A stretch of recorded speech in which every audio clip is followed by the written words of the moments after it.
Secretariat లో CM Revanth ని మర్యాదపూర్వకంగా కలిశారు రిటైర్డ్ డీఎస్పీ నళిని. తెలంగాణ సాధన కోసం ఉద్యోగాన్ని త్యాగం చేశారు నళిని. ఇప్పుడు తనకు జాబ్ అవసరం లేదని, సనాతన ధర్మ ప్రచారానికి కృషి చేస్తున్నానని తెలిపారు.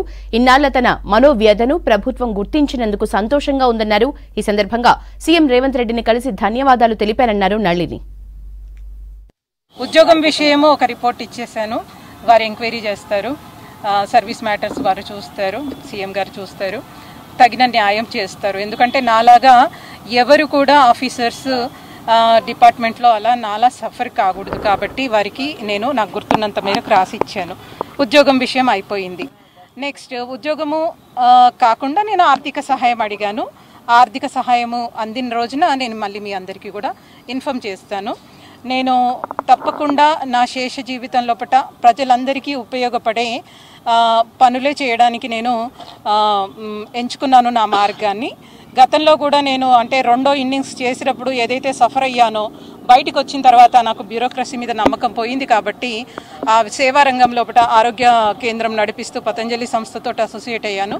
ఇప్పుడు ఆర్య సమాజ సంస్థతో అసోసియేట్ అవుతున్నాను. వేదము యజ్ఞము అనేది అందరి ఇళ్లకి వెళ్ళాలనేది నా ఉద్దేశము. కాబట్టి ఈ విషయం లోపల 3 ఛానల్స్ నడిపిస్తున్నాను.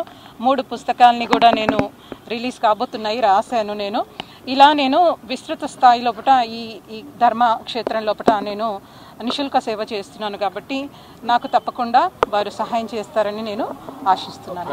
నేను ఫేస్బుక్లో రాస్తూ ఉన్నానండి. మొదటిసారి వారిని ఇప్పుడు వచ్చి కలిసి చేయడానికి నాకు ఎటువంటి ఓపిక లేదు.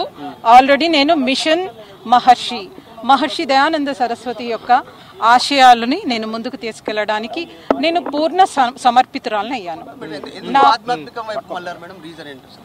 ఆధ్యాత్మికమే కావాలి.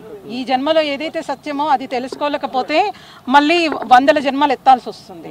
కాబట్టి ఈ చతుర్విధ పురుషార్థాల్లో చివరిదేంది సాధించాలి అంటే ఆధ్యాత్మికంగా మనం ఎప్పటి నుంచో ఉండాలి. నేను చిన్నప్పటి నుంచి 10 ఏట నుంచే కూడా నేను శివభక్తురాలని.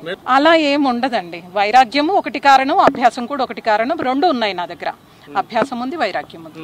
అడగలేదండి ఎవరు. నేను ఆల్రెడీ ఫేస్బుక్ లో రాస్తూనే ఉన్నాను కదా, అన్ని చెప్పి రాశాను కదా. ఇంకా మళ్ళీ డిఎస్పీకి రమ్మని ఎవరు అడుగుతారు?